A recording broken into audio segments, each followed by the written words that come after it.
काशीनाथाचं चांग भलं या गजरात हजारो भाविकांच्या उपस्थितीत भैरवनाथाची बगाड यात्रा सुरू होते। महाराष्ट्रात काही ठिकाणी रंगपंचमीच्या दिवशी बगाड घेण्याची पद्धत असते। साताऱ्यातील वाई तालुक्यात बावधनमध्ये महाराष्ट्रातील सर्वात मोठी बगाड यात्रा भरते।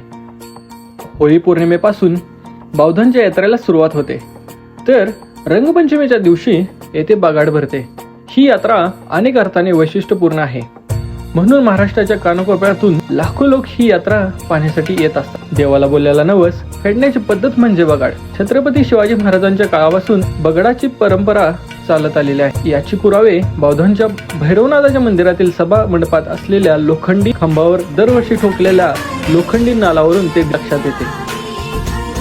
या बगाडाच्या यात्रेसाठी खिल्लार जातीचे बैल लागतात। देशातील अनेक भागांमध्ये ही बगाड यात्रा वेगवेगळ्या नावाने साजरी केली जाते। तुम्ही कधी अशा बगाड यात्रेला गेला असाल तर कमेंटमध्ये नक्की सांगा।